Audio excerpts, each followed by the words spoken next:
नमस्कार,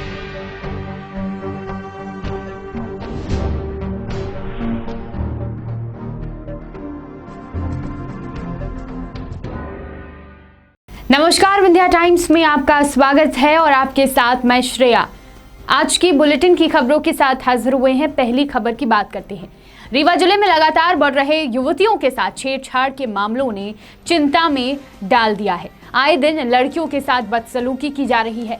मामले की शिकायत थाने में दर्ज करवाने पर धमकी भी दी जा रही है। ऐसा ही कुछ मामला सामने आया है रीवा जिले के मऊगंज थाना अंतर्गत ग्राम कुंडी से, जहां कुछ युवकों द्वारा लड़कियों को परेशान किया जा रहा है।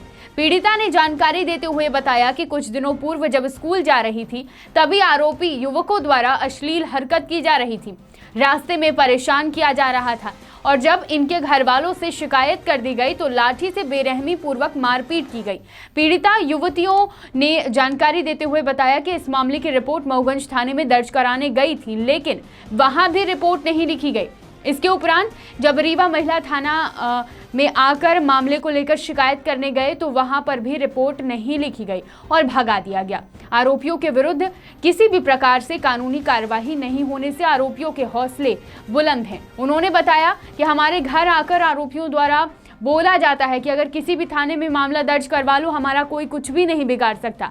युवतियों ने मीडिया से बातचीत के दौरान कहा कि अगर इस मामले को पुलिस प्रशासन के द्वारा संज्ञान में नहीं लिया गया और आरोपियों के विरुद्ध कानूनी कार्यवाही नहीं की गई तो आत्मदाह करने के हेतु विवश हो जाएंगे। हम लोग छेड़खानी मारपीट की शिकायत दर्ज की तो दर्ज करवाने की तो यहाँ कोई कार्रवाई नहीं हुई। कौन करता है छेड़खानी? सौरभ मिश्रा, प्रभात, प्रकाश, सत्या। आप लोग पहले भी कई शिकायत दर्ज कराई? जी, मऊगंज में। वहाँ नहीं लिखे, रिपोर्ट ही नहीं लिखी। एसपी साहब से न्यूज़ मिली आप लोग? हाँ। तो क्या बोल रहे हैं एसपी साहब? एसपी साहब मिले नहीं, लेकिन दस्तखत करके साइन करके दे दिए हैं बस। हमारे पड़ोसी हैं और सत्यम और विनोद के लड़के हैं, विजय शंकर के लड़के हैं, सब मारपीट किए हैं और और कॉलेज स्कूल रास्ते पे जहीं पाते हैं तो अनाप शनाप बरतते हैं, गंदी बातें। कब की घटना होगी लगभग? 18 तारीख को। 19 तारीख को यहाँ करवाए थे महिला थाना में। कार्रवाई अभी किसी थाने में नहीं? नहीं। सरकार के द्वारा चलाए गए सीएम हेल्पलाइन को लेकर आए दिन अधिकारी कर्मचारियों के द्वारा अभद्रता करने जैसी शिकायतें सामने आ रही है। ताजा मामला सामने आया है रीवा जिले के मनगवा थाना क्षेत्र के ग्राम टिकुरी से, जहां एक महिला को सीएम हेल्पलाइन में शिकायत करना उस वक्त महंगा पड़ गया जब बिजली विभाग के कर्मचारी और अन्य लोगों के साथ नशे की हालत में पीड़िता महिला के घर पहुंच गए और गाली गलौज करने लगे। पीड़िता ने बिजली विभाग के कर्मचारियों पर आरोप लगाते हुए बताया कि कुछ दिनों पूर्व लगभग बिजली विभाग के कर्मचारी राजकुमार पटेल एवं 2 अन्य लोगों के साथ नशे की हालत में धुत होकर घर में किसी भी व्यक्ति के न होने पर अधिकृत रूप से अंदर घुस आए और विभिन्न प्रकार के अपशब्द कहने लगे। महिला ने जानकारी देते हुए बताया कि कर्मचारियों के द्वारा कहा गया कि सीएम हेल्पलाइन में शिकायत करके मेरी नौकरी लोगी और गाली गलौज की गई। लेकिन जो सवाल है कि नशे में धुत रहते हुए शराबी कर्मचारियों को अपनी नौकरी की चिंता थी, लेकिन एक अकेली महिला के साथ गाली गलौज करने एवं अन्य छेड़छाड़ करते हुए उन्हें उसका जरा भी ध्यान नहीं रहा। कर्मचारी इतने में ही नहीं रुके, उनके द्वारा उस महिला को धमकाया भी गया और बोला गया कि हमारी पहुंच डीजीपी तक की है, मेरा कोई कुछ नहीं बिगाड़ सकता। सोचिए जरा कि जब एक सरकारी कर्मचारी द्वारा एक अकेली महिला को इस तरह से धमकाया जाता है तो अन्य लोगों के साथ किस तरह से इन कर्मचारियों के द्वारा व्यवहार किया जाता होगा। मेरी शिकायत ये है कि लाइट मतलब उसमें सीएम हेल्पलाइन में मैंने कंप्लेन की थी। मेरी सासू माँ ने किया था, मैंने नहीं किया था। मेरी सासू माँ, हमारी सासू माँ का भी एक मतलब 15 दिन हुआ देहांत हो गया है। हम गए थे वहाँ मतलब पूजा करने गए थे, तो ये कंप्लेंट पहले की दी गई थी और हम वहाँ पे गए थे तो वो आया बनाने के लिए। राजकुमार पटेल और मुन्ना साकिब आए, वो दोनों मतलब दारू मतलब पिए थे। ऐसे लग रहा था कि दारू नशे की हालत में अंदर घुसाए 2 लोग, एक बाहर खड़ा हुआ था। फिर उसने बोला कि बताओ शांति देवी कौन है? तो हमने पूछा हाँ आप बताइए क्या काम है, क्या है? तो बोला तही शांति देवी, मतलब तुम ही शांति देवी हो। हाँ, तुम कलेक्टर बनती हो, तुम मेरा बार बार शिकायत करती हो और वो क्या कहते हैं मेरी नौकरी चटवा लोगी। ऐसे कह के कहा कि चमारी कही कि ज़्यादा पढ़ी लिखी है, कलेक्टर बनती है, तुम्हारे गाँव ऐसे डाल देंगे, वो शब्द मतलब कहा कि तुम्हारे करंट डाल देंगे। मेरे बच्चे डीजीपी ऑफिस में है, मेरा तुम कुछ नहीं करते। 203 में कर चुका हूँ, 207 कर चुका हूँ, 76 की धारा, मेरा कुछ नहीं बिगाड़ सकती हो। सर बताइए, हमने वहाँ भी कंप्लेन, वहाँ मेरा कंप्लेन नहीं लिखा गया। मनगांव थाना में भी, महिला थाना में भी गए तो वहाँ भी हमको, अभी हमने ये सब हमारे गवाह हैं, गवाहों को लेके गए तो भी हमको लौटा दिया गया। हमारी शिकायत दर्ज नहीं की जा रही है। एसपी कार्यालय में आपने दिया है? हाँ, यहाँ भी मैंने दिया है, आज भी आई हूँ यहाँ पे देने के लिए। सर बताइए, हम कहाँ जाएँ? हमारी ना रिपोर्ट दर्ज हो रही है और उसी की वो हमारे कहते, मैं पूरे घर वालों को रिपोर्ट लिखवा दूंगा।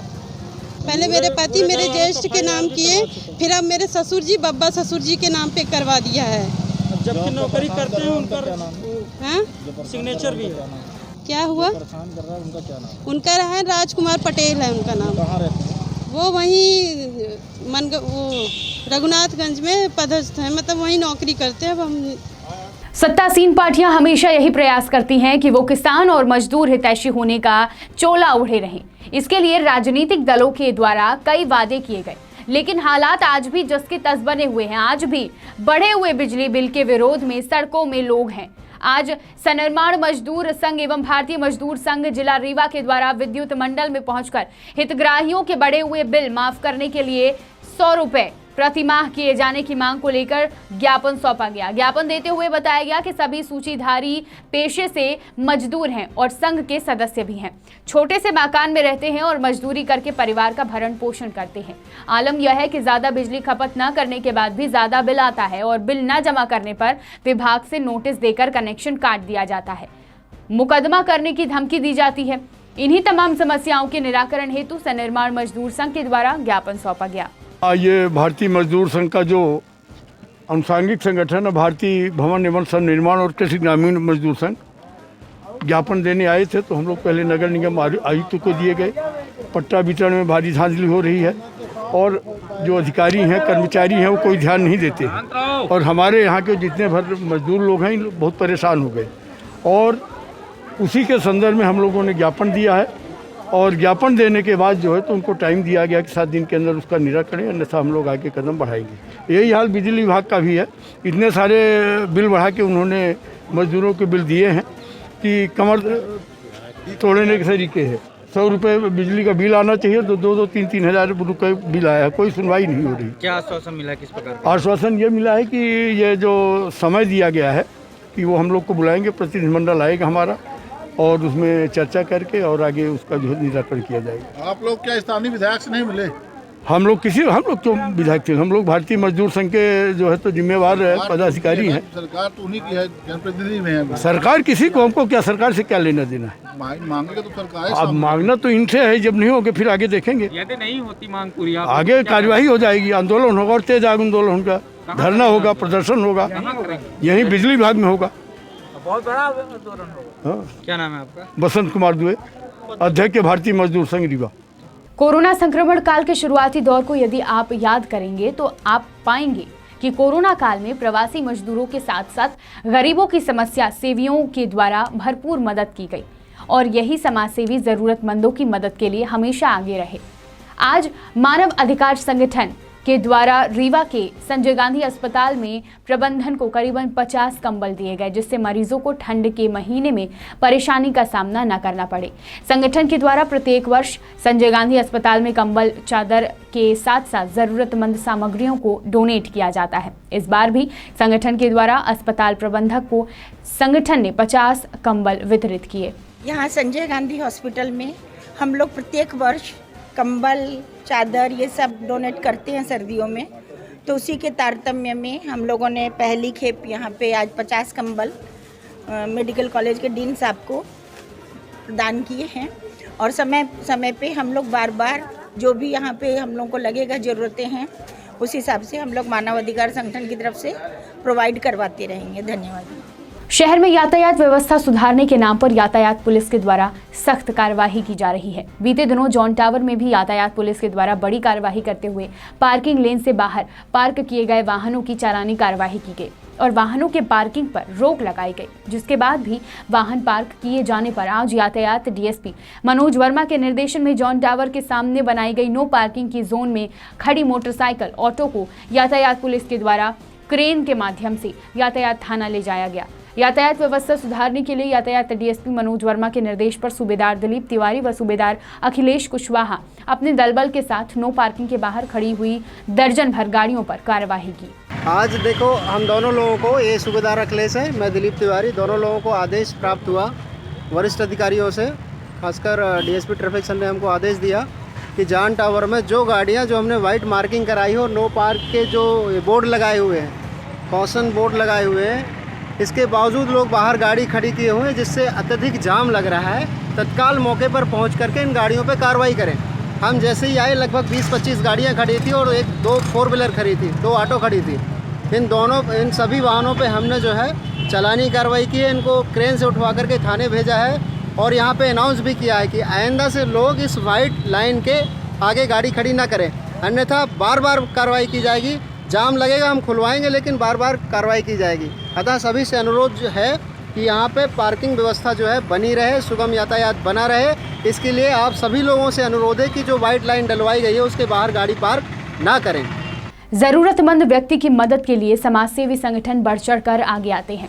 आज रेड क्रॉस में रक्तदान शिविर का आयोजन किया गया था, जिसमें क्षत्रियों और छत्राणी संगठन ने बढ़ चढ़कर हिस्सा लिया और रक्तदान किया। इस दौरान क्षत्रिय एवं छत्राणी संगठन के पदाधिकारी एवं कार्यकर्ता उपस्थित रहे। वहीं पदाधिकारियों द्वारा बताया गया कि कोरोना संकट काल के दौरान मेडिकल कॉलेज में रक्त की कमी पड़ रही है। आए दिन मरीज मेडिकल कॉलेज में रक्त के लिए भटकते रहते हैं, जिसको देखते हुए क्षत्रिय संगठन ने यह निर्णय लिया कि आज रक्तदान कर जितना ज्यादा हो सके रक्त की सुविधा उपलब्ध करवाई जाएगी।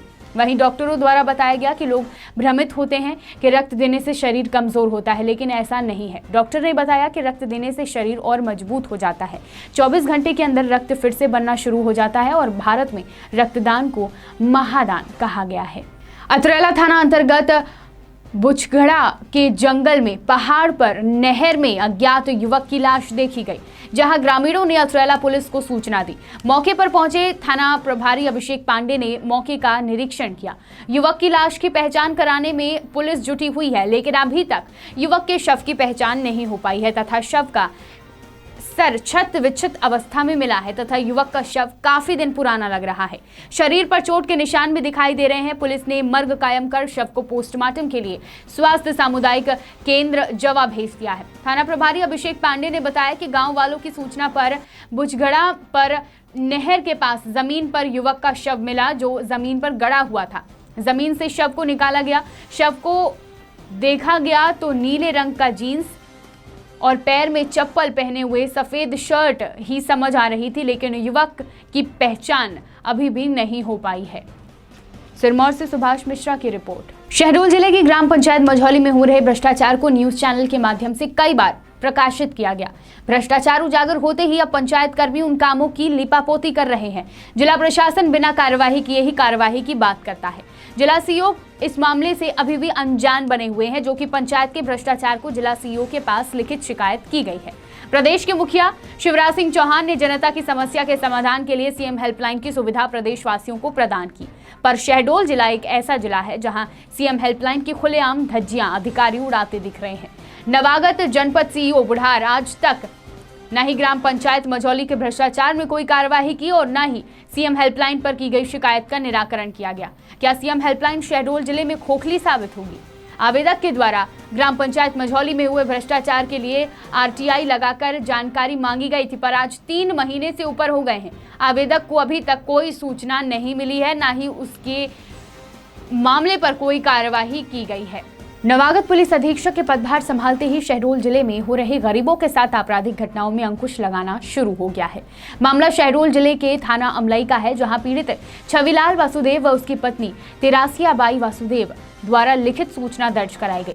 फरियादी ने जानकारी देते हुए बताया कि 31 अक्टूबर को दोपहर करीब 3 बजे उनके घर पर 2 व्यक्ति मोटरसाइकिल से आए और बोले कि एसबीआई बैंक शहडोल से आए हैं, प्रधानमंत्री मोदी की योजनाओं का पैसा निकालने का काम करते हैं। अपना परिचय उन्होंने नरेंद्र कुमार चौधरी और मुकेश चौधरी निवासी शहडोल बताया। दोनों ने पीड़ित से उसका एवं उसकी पत्नी का आधार कार्ड एवं खाता नंबर मांगा और उसके बाद फोन पर जानकारी डालकर अंगूठा लगवाया और बोले कि खाते में 10-10 हजार रुपए आ जाएंगे। यह कहकर वह दोनों आरोपी चले गए। पीड़ित व उसकी पत्नी जब खाते को चेक करने लगे तो पाया कि बिछिया कियोस्क बैंक से पत्नी के खाते से 2,000 रुपए मुकेश चौधरी के खाते में ट्रांसफर हुए हैं। इस प्रकार पीड़ित को 10,000 रुपए तो नहीं मिला, बल्कि ये दोनों 2,000 रुपए पत्नी के खाते से जरूर ट्रांसफर कर हड़प लिया गया है। माननीय प्रधानमंत्री मोदी की योजनाओं का लाभ दिलाने का झांसा देकर पीड़ित से धोखाधड़ी कर 2,000 रुपए हड़प लिए गए। दोनों आरोपी गिरफ्तार किए गए हैं। कार्यवाही में थाना प्रभारी अमलई कलीराम पर्ते एवं उप निरीक्षक विकास सिंह सहित उनकी टीम की महत्वपूर्ण भूमिका रही। शहडोल से पंकज राव की रिपोर्ट। गए हैं अमलाई थाने में। पुलिस के पास ये सूचना आई थी, फरियादी ये कहते हुए आए थे कि उनके बैंक अकाउंट से पैसा ट्रांसफ़र हो गया है। जब उनसे ज़्यादा जानकारी ली गई तो उन्होंने बताया कि 2 व्यक्ति जो कि अपने को SBI शहडोल का कर्मचारी बता रहे थे, आए थे और उन्होंने कहा कि हम आपको प्रधानमंत्री योजनाओं का लाभ दिलाने के लिए आए हैं और आप हमें अपना आधार कार्ड दीजिए तो हम आपको सूखा राहत का पैसा दिलवाएंगे। और उनसे आधार कार्ड लिया, उनसे एक डिवाइस थी उनके पास जो उन्होंने मोबाइल से अपनी जोड़ रखी थी, उसमें फिंगरप्रिंट स्कैनर था, उसमें उनका अंगूठा लिया और एक ऐप है पे नियर बाई ऐप, उसके माध्यम से उनके बगैर उनको पता लगे उनके अकाउंट से अपने अकाउंट में पैसा ट्रांसफर। जब उन 2 बदमाशों को पकड़ा गया तो उन्होंने बहुत सारी घटनाएं करना कबूला है। उनके जो बैंक अकाउंट्स की जब हमने जानकारी ली, उनको सीज़ कराया, उसमें जो पैसा था उसको सीज़ करा दिया जिससे कि पीड़ितों को उनका पैसा वापस दिलाया जा सके। जब जानकारी ली गई तो 30 सस्पिशियस ट्रांजेक्शन और मिले हैं, मैंने 30 लोगों को उन्होंने और ठगा। उनको भी हम उनके अकाउंट से नंबर से ट्रेस करके और उनको उनका पैसा दिलवाने का प्रयास करेंगे और कोशिश ये कर रहे हैं कि ऐसे और लोग जो सक्रिय हैं उनको भी पकड़ा जाए, जिससे कि गरीबी रेखा के नीचे बहुत गरीब लोगों को ये ठगते हैं, उनकी अज्ञानता, अशिक्षा और उनको लालच दिलवा के दे के ये काम करते हैं।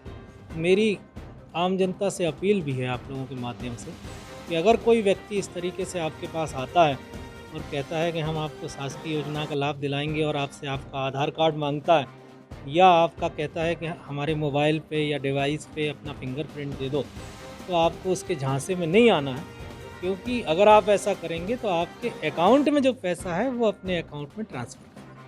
तो इसमें सावधान लोगों को रहने की आवश्यकता है।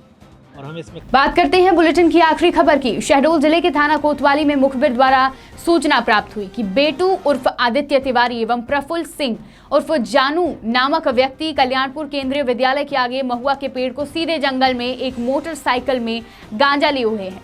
सूचना पर थाना कोतवाली के उप निरीक्षक गोविंद राम भगत हमराही स्टाफ व मुखबिर द्वारा बताए गए स्थान पर पहुंचकर घेराबंदी कर रेड किया।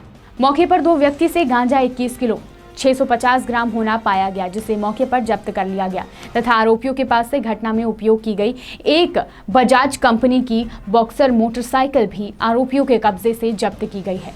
आरोपियों के पास गांजा के परिवहन एवं विक्रय के संबंध में कोई वैध कागजात नहीं पाए जाने से उक्त आरोपियों के विरुद्ध धारा 8/20 NDPS एक्ट का अपराध पाए जाने से थाना कोतवाली शहडोल में अपराध क्रमांक 833/20 पंजीबद्ध किया गया और विवेचना में लिया गया है। वहीं एक अन्य घटनाक्रम में थाना कोतवाली के उपनिरीक्षक मुन्नालाल अहिरवार को सूचना प्राप्त हुई कि विनोद कोरी निवासी केलवारा कटनी का प्रायः शहडोल आकर नशीली दवाओं का विक्रय करता है, जो आज पुरानी बस्ती शहडोल में मरघट के पास भारी मात्रा में नशीली प्रतिबंधित दवाइयां लेकर आया हुआ था।